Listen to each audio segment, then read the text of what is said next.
Welcome to another Paumiko dog training Q&A. So these Paumiko Q&As are held in the Paumiko dog training inner circle. And the Paumiko dog training inner circle is a closed Facebook group for people who are following the Paumiko dog guide.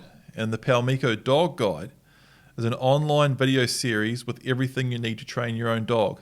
And in the dog guide we filmed everything I did to train my own dog from start to finish. And we also filmed the things that I've done to retrain older dogs with existing bad habits. We're still filming and still adding to it. And you can check out the Paumiko dog guide at Paumiko dog training on Facebook, and Instagram is the best place to check it out and learn about it. And there's links in the bio on Instagram, and there's links at the Shop Now button on Facebook, and there's links and pictures and videos and stuff all over the place at Paumiko Dog Training on Facebook and Instagram. Right, I'm going to get into these questions. So Claire has a 12-week-old GSP pup, and she's worried about separation anxiety getting worse. The pup's been with them for 2 weeks, going really well with crating, except when she hears me leave and she's still upset when I get back 2 or 3 hours later. Works herself up into a really bad state when left in the crate on the porch. Totally destroys bedding, except that indestructible dry fleece. Hope a pattern's not setting in, thanks. Yeah, Kate, so Claire, with something like that, if you're having problems while your pup's left out on the porch or while you're actually leaving, and when you get back, I would come back to that principle of training in steps, so lots of little steps, and always trying to get the first step really solid before you move on to the next one. And if as you try to take a step in training, you start running into problems, or it looks like it's really difficult for your pup or dog to get, you always take a step back. So in that situation, with crate training, with Miko, I started off with the crate in the back of the truck while I was right there with her, and then that was on the drive home from picking her up, and then when I get home, spend a bit of time with her, make sure she's been to the bathroom and she's had food and water and she's getting pretty tired, and then I put her in the crate, and I put her in the crate in the kitchen, and I'm in the lounge. So I'm only and in my kitchen and my lounge are basically the same room. So I'm only a few meters away, and I let her settle down there, and so it's very little steps, keeping the rungs of the ladder for those training steps very close together. And with kenneling and crating, for example, someone might run into problems with their pup or dog barking or whining in the kennel while they're not home. My first question there is always, well, what's your pup or dog like in the kennel while you're home? You know what I mean? And quite often the answer to that is, honestly, while we're home, the pup or dog's not spending much time in the kennel at all, and that's when it gets its free time. And when we leave, we put it in the kennel and it makes heaps of noise. So my answer to that is always, well, get your pup or dog really good in the kennel while you're home, and it'll probably get better while you're away too. So that's really my best piece of advice on that, is if it's happening while your pup is out on the porch and it's happening when you're leaving, then it's going to be quite difficult to work with this problem in those situations. The best thing that you can do is lower the bar a little bit and start taking very small steps. So if your pup's making loads of noise while in the kennel while it's out on the porch, then open the door and get yourself a little bit closer and put a bit of pressure on it. Stomp your foot. Hey, no, cut it out, and put a bit of pressure on the pup, exactly like I do in the Paumiko dog guide, to try and get it to calm down and be quiet, and then let it ride it out. Let it howl it out, bark it out, and then as soon as it's calm and relaxed, then you let it out. You know what I mean? So you're showing the pup or dog that you're only going to put pressure on it if it wants to make lots of noise in the kennel or crate, and it doesn't get let out until it's calm or quiet. So they learn to just be calm or quiet, and then they'll get let out. And that's much easier to do if you're in the same room as if the pup's outside. Go outside with it, set a chair up, take a book outside, sit down a few meters away from your pup or dog, and try to get it just to calm down and relax and sleep for even 15, 20 minutes in the crate, 10 minutes, 5 minutes in the crate on the porch. And as soon as it's had a 5 or 10 minutes sleep, and while it's still quiet, let it out then. So it's learning that it only gets let out when it's quiet, when it's calm and relaxed. You know what I mean? And don't be afraid to put a bit of pressure on it for making that noise too. So that's my answer to that. I hope one of those options helps, and let us know how you get on with that. Keep in touch on it. Megan has a 12-week-old Foxy Terrier Poodle, and he's going really well with training on the long line. Good routine as he gets a good 30-minute walk with training and stop recall going really great. He then has to go into an outside kennel for the day while I work, and then is crate trained at night in the house. My only issue is he is still barking most of the day while I'm at work in the kennel. He's been in the kennel for 2 weeks now. Any suggestion on curbing the barking in the kennel during the day? I've given him heaps of chew toys and food, but still not settling as well inside the crate. One note to add, when he first arrived here, he actually spent the first week sleeping outside in the kennel, but had to start crate training inside as I was worried it was getting too cold for him at night. That's fair enough. There's nothing wrong with bringing the a pup or dog inside at night while it's really cold, but it's I just spent. It's funny, I've already answered this question because it's a very similar thing, and I just covered it answering Claire's question. It's that same thing. So, and this is a classic example of it. You're saying everything's going well in the long line, good routine. He's in the kennel while you're... good routine. And then he's crate trained at night. So it sounds like he's all right in the crate, but not good in the kennel. And it's exactly what I was just talking about. So Megan's got her pup in the crate inside at night and well crate trained, and sounds like that's going okay.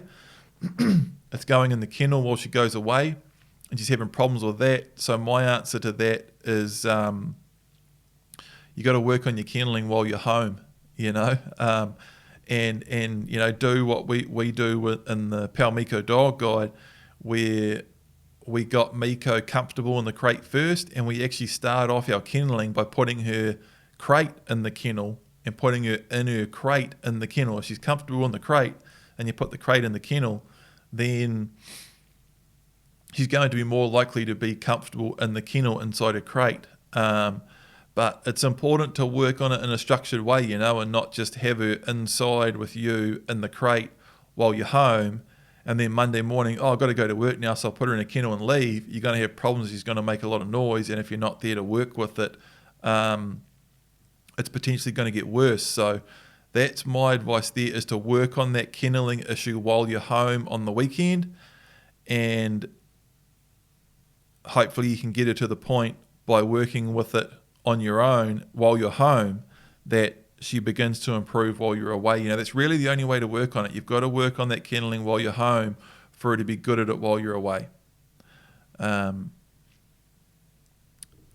let us know how you get on with that. Gareth, I just have a query regarding my 7-month-old GSP.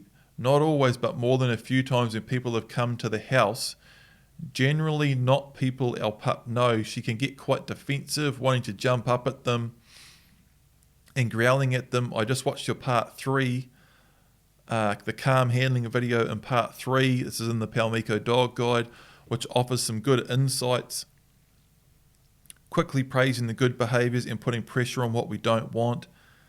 It's been suggested that perhaps we put her on a lead when people arrive so we can control her more easily and I guess apply pressure more immediately. But I'm wondering if this is sending the wrong message. I'd be interested in your thoughts. So, yeah, so you're basically saying you that sort of jumping up and a bit growly and defensive and that strange behaviour, that's, your pup's displaying this, it sounds like very nervous, overwhelmed, unsure on what to do, and it sort of manifests in this strain. So she's jumping up and going towards them, but then she's also nervous and defensive and growling. It's